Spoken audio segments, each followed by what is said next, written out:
Salut tout le monde, c'est Béatrice. Aujourd'hui je vous retrouve dans une nouvelle vidéo dans ma salle de bain, c'est pour ça que ça va peut-être résonner un petit peu. Ce sera une vidéo vraiment très courte, très rapide. Je voulais juste vous présenter mon déodorant fait maison qui est complètement naturel, complètement sain et vraiment minimaliste. Vous allez voir, c'est à la portée de tous. En plus de ça, ça revient vraiment pas cher. Surtout qu'il n'y a que 2 ingrédients dont un qui est facultatif. Donc si vous prenez qu'un seul ingrédient, il est vraiment pas cher, donc ça vous revient à vraiment pas grand chose. Et en plus de ça, il est extrêmement rentable puisque ça dure beaucoup dans le temps. Et puis surtout, il est extrêmement efficace. C'est le déodorant le plus efficace que j'ai jamais testé. Moi qui aimais beaucoup le déodorant Schmitt, il l'a surpassé mais largement. En une seule utilisation déjà, j'ai vu une différence juste incroyable. Donc c'est parti, je vais vous montrer ça tout de suite. Ce sera même pas un DIY, vous allez voir, c'est tellement simple. Je vous montre ça.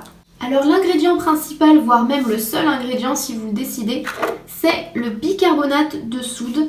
Par contre faites attention, il faut vraiment prendre du bicarbonate de soude alimentaire, tout simplement parce que il sera beaucoup plus fin que si vous prenez du bicarbonate ménager.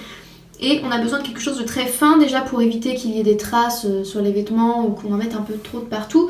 Et aussi parce que ce sera beaucoup moins agressif pour les personnes qui sont un petit peu plus sensibles.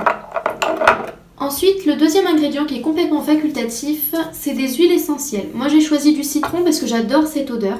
Alors en général, quand on utilise des huiles essentielles pour la peau, on va plutôt éviter le citron parce que c'est une huile essentielle qui est photosensibilisante. Mais là, étant donné que c'est pour les aisselles, qui n'est pas une partie que j'expose au soleil, je me suis dit que c'était pas grave du tout.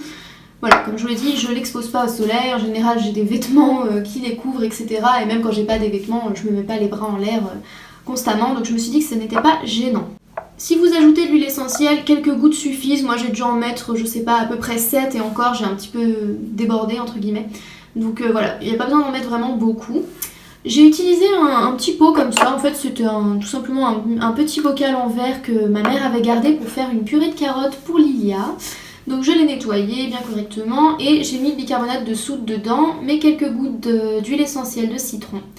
Et ensuite j'utilise une houppette pour l'appliquer, donc c'est une houppette que j'ai depuis mon accouchement, puisqu'à la base c'était pour appliquer de l'argile blanche sur mes points de suture, puis finalement ça n'a jamais trop servi, donc elle est bien propre et ce qui est pratique c'est que je peux la faire rentrer comme ça dans le pot, hop, pour que tout soit directement dans le petit pot et que j'ai pas besoin d'aller chercher la houppette d'un côté, le pot de l'autre, etc. Tout est rangé au même endroit. Alors j'entends déjà arriver les plus sceptiques, est-ce que le bicarbonate de soude c'est pas trop irritant ou trop abrasif pour les aisselles? Normalement non, maintenant on est tous différents, on n'a pas tous la même sensibilité. C'est possible que vous soyez plus sensible au bicarbonate de soude qu'une autre personne. Donc pour ça, ce que je vous conseille c'est d'en appliquer vraiment très peu. Moi je trempe la houppette, je tapote pour enlever l'excédent. Et ensuite j'applique tout doucement sur mes aisselles. Le but c'est qu'il y ait vraiment une toute petite pellicule. Il ne faut pas que vous ayez du blanc sous les bras. Si vous avez une pellicule blanche sous les bras, c'est que vous en avez sûrement un peu trop mis. Donc voilà, allez-y progressivement. Et si vous voyez que vous craignez, eh bien n'insistez pas. Pour les personnes vraiment très sensibles, ça peut même faire des traces un petit peu marron, un petit peu brunâtre foncé comme ça. Ça c'est le signe que vous y êtes vraiment très sensible et si c'est le cas, il n'y a pas grand chose d'autre à faire que de stopper le bicarbonate et de trouver une autre alternative. Il paraît que l'huile de coco c'est pas mal, moi je vous avoue que j'ai pas testé, mais ça peut être une bonne idée, d'autant plus que si vous avez les aisselles sensibles, l'huile de coco ça devrait être parfait pour vous puisque ça va à la fois empêcher les mauvaises odeurs et à la fois nourrir votre peau. Alors au niveau efficacité, c'est vraiment génial, le bicarbonate de soude c'est vraiment redoutable. Moi j'étais sceptique mais franchement j'ai été bluffée dès le premier jour. Je veux dire, il n'y avait pas de doute possible. Je l'ai appliqué le matin, j'en mettais vraiment peu par peur d'irriter mes aisselles comme c'était quelque chose de nouveau. Et toute la journée je n'ai pas eu de mauvaise odeur. Ça m'a pas empêché de transpirer parce que c'est pas le but. Par contre il n'y avait vraiment aucune mauvaise odeur. Et j'en ai également mis le soir, donc hier soir. Parce que voilà, des fois la nuit quand il fait chaud on peut transpirer un petit peu et je trouve que c'est très désagréable de se réveiller le matin avec une odeur un petit peu de transpiration. Et bien le matin je ne sentais absolument rien du tout. C'est bluffant. Après l'huile essentielle de citron on la sent un petit peu mais vraiment pas beaucoup. Hein. Si comme moi vous mettez que quelques gouttes, voilà, vous allez la sentir, ce sera subtil. Vous pouvez en mettre plus si vraiment vous voulez un truc parfumé. Moi c'était pas le but, c'était surtout... Voilà, empêcher les mauvaises odeurs. J'ai mis un peu de citron aussi parce que bon, c'est quand même purifiant donc ça c'est bien. Et voilà, je voulais une petite odeur mais quelque chose de vraiment léger. et c'est franchement réussi hein, pour ma part.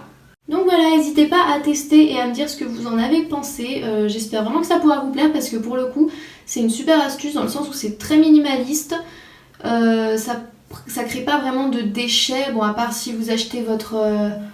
quoique, même le paquet de bicarbonate, il est dans un emballage carton, donc c'est recyclable. Donc finalement, vous créez pas vraiment de déchets.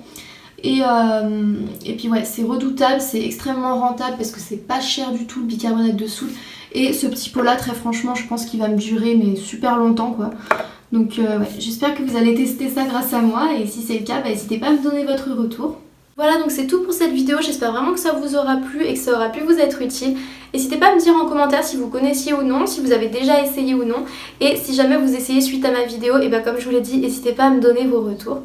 Vous pouvez aussi me suivre sur Facebook, sur Instagram et sur Snapchat si jamais vous voulez en savoir un petit peu plus. Voilà, sur ma petite vie hein, au quotidien. Je partage quelques photos sur Instagram, je partage des fois des recettes sur Facebook, enfin voilà, plein de petites choses avec vous. Vous pouvez aussi liker cette vidéo si vous l'avez bien aimée, vous pouvez la partager si vous pensez qu'elle pourrait être utile à d'autres personnes et vous pouvez bien sûr vous abonner à ma chaîne si ce n'est pas déjà fait, comme ça vous êtes tenu au courant de mes prochaines vidéos. Voilà, moi je vous fais de très très gros bisous et je vous dis à très bientôt dans une prochaine vidéo. Bye!